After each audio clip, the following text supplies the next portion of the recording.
Dear Wild Hunters friends, welcome back to my channel. Hope everything fine with you and your families.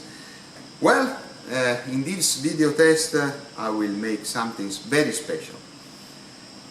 Okay, I'm gonna use a semi-automatic rifle, one of the most iconic one, the Remington 7400, remade in 30-06, in the super classic Springfield caliber, in a safari in Africa. This will be the first safari ever made in Africa with a semi-automatic rifle. The reason why I want to do it is not for demonstrate an ego, but just to show to some people, some hunters who said that this kind of rifles are not made for long range shooting, especially in the hunting field, that they are simply wrong. This is especially the Remington semi-automatic rifle. I have it in with the 22 inches barrel, is made for this kind of performance, and I will demonstrate it. I will hunt in South Africa, not only with the scope, okay, with the ballistic reticle, but I will also hunt just with the sights, with the standard sights, okay? Well, not the original one, with the standard sights that I will show you briefly, because I will use a kit of very special sights made especially for this semi-automatic rifle. Okay, let's start with these special sights. These sights are brand new. They are made in Italy by one of the most interesting and leader manufacturer for this kind of open sights. Is the LPA in Sarezzo, Brescia, in the north of Italy. They are world famous for their kits and for their sets for pistols, revolvers, shotguns and rifles.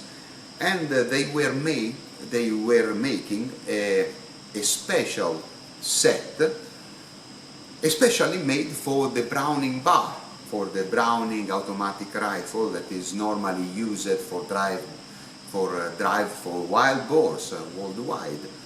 And the model is the bar F. Okay, I will show you with some photographs this kind of model. They have modified it in order to use it also in the Remington rifle. The original one was quite good, but it was not so visible under some extreme light conditions. So they decided to make it completely adjustable, okay, in windage and up and down. But the most important feature of this new rear sight is the presence of very special made fiber optics in green, okay, in green. And also they have the front sight completely adjustable with a red fiber optics. So you can use this kind of rifle, which is very popular all over the world, is one of the most iconic semi-automatic rifle ever made, with these special open sights under any light conditions. So far I wanted to test it, okay, in a very tough habitat, in a very tough place, which is South Africa, for a safari. So, and as a matter of fact, I want also to test a special detachable mount by Alessandro Contessa in Gardone Valtrompia, Marcheno, in the north of Italy. It's a special detachable mount with stainless steel insert that allows you to have always have the same point of impact at every distance you have zeroed your firearm. And this is very important, especially in Africa, because I will use this semi-automatic rifle with the open sights, and then I will put my Contessa detachable mount here, and I will use it with my Nikon Monarch scope. Is 2.510 by 50 millimeters with the BDC ballistic reticle.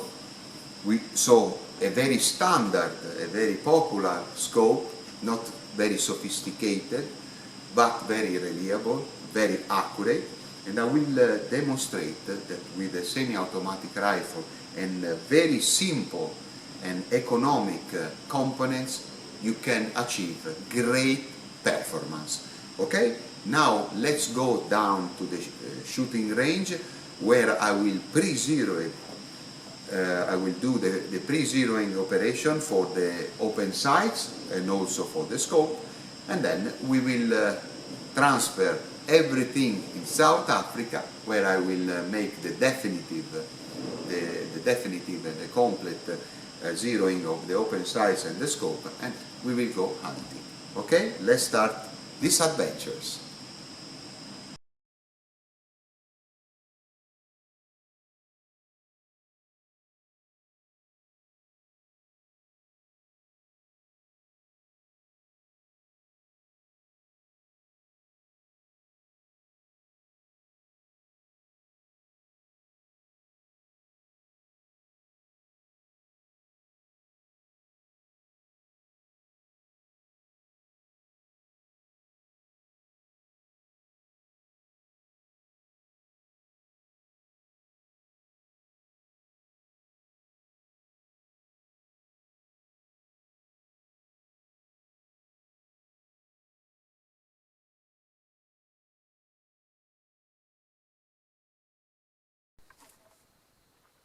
Okay, since we do not know where we are with the new LPA open sight, I'm gonna use this 150 grain full metal jacket, which is very similar to the Fusion by Federal 150 grains that I will use on the hunting field.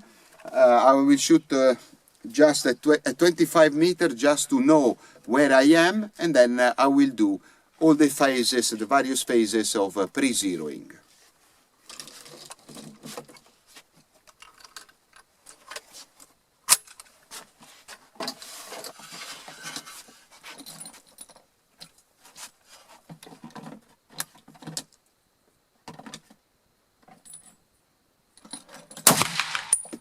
Okay.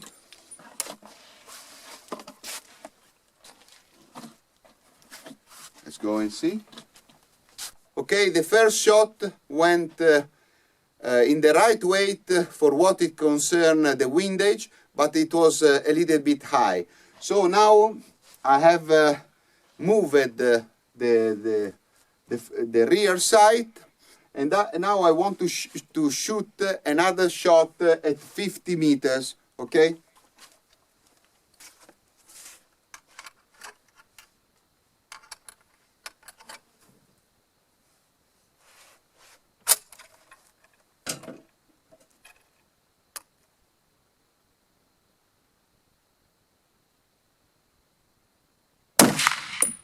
Okay.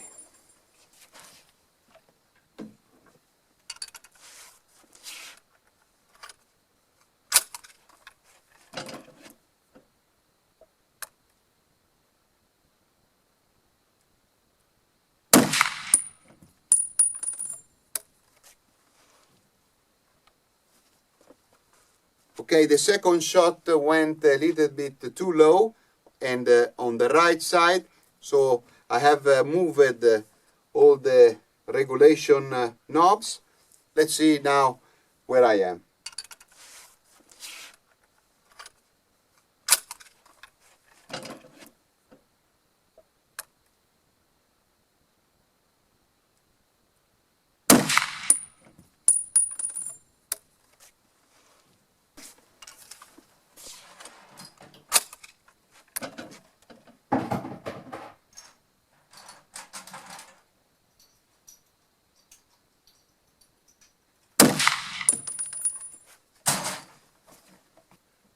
Okay, now I was a little bit too high on the right, so I made all the regulation. Let's see where I am now. I have to calculate that here I'm 50 meters, but the pre-zeroing, I have to make the concept as it could be at 100 meters, because 100 meters will be the real zeroing, okay?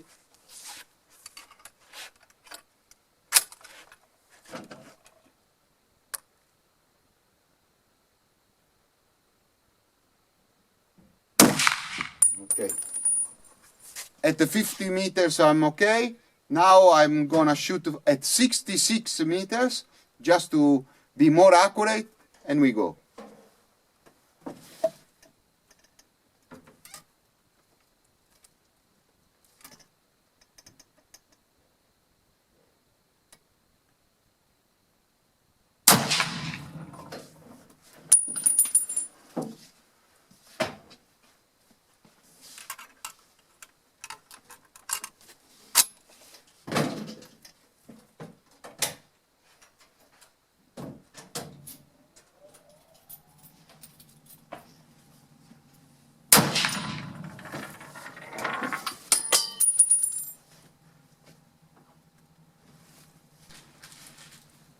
Okay, let me explain you the situation. With just a 6 shot I was able at the end at 66 meters to be here.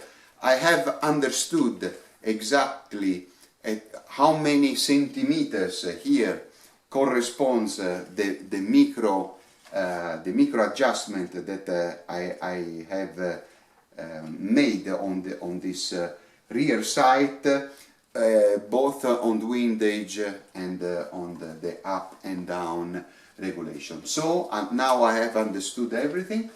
It will be very easy now in Africa to zero the firearm at the 100 meters. I think it will be very easy.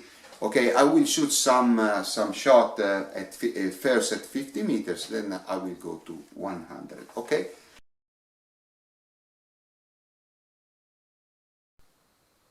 Now is the turn of my scope. I want to pre-zero the here at 66 meters my scope, my Nikon scope.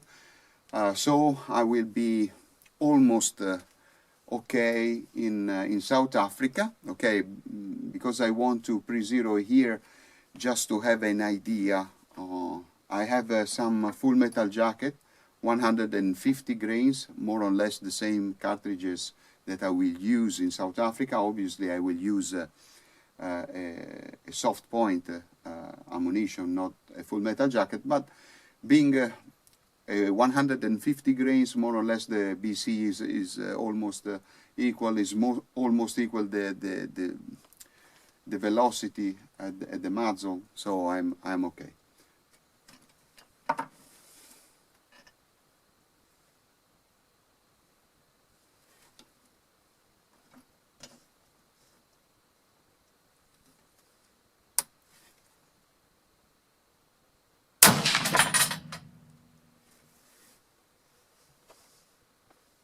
Okay, I'm almost in the mush, a little bit on the right, but it's okay.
Okay, let me explain you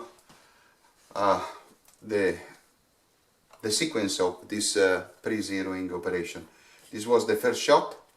I think I have missed a little bit this shot because I'm not accustomed with this trigger pull for the weight. So I have told to the gunsmith here, Loreno Bugetti, to adjust a little bit the weight of pull of my trigger at 1 pound. That's 450 grams.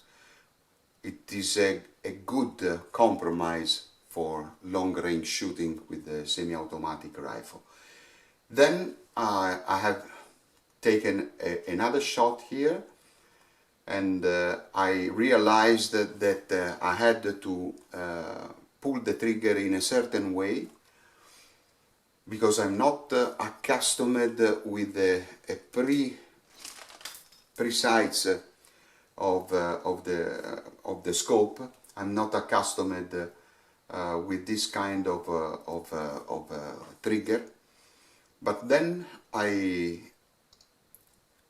tried to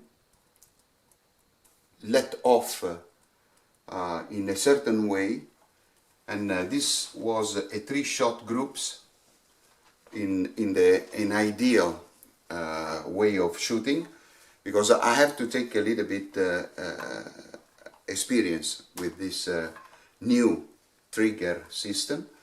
But anyway, I was able to make a nice shot group of 3 shots at 66 meters. It's okay for me, especially if I consider that I have used some full metal jacket, very economic. So I'm okay. I'm okay with this performance.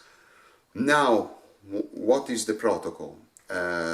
Since I'm using, as I told you, the Contessa detachable mount with the steel insert system, I will remove now the scope, because I do not want to travel with the scope mounted, because in the airplane I could experience damage of the scope. So I will take with me on hand baggage my scopes, and then when I will be there in South Africa, I will make the zeroing operation, the final zeroing operation, both for the LPA Sights and also with the scope. And then I will go hunting first with the scope. Then I will remove the scope and I will hunt just with the open sights. This is my protocol of hunting. Okay, now let's see you again in South Africa.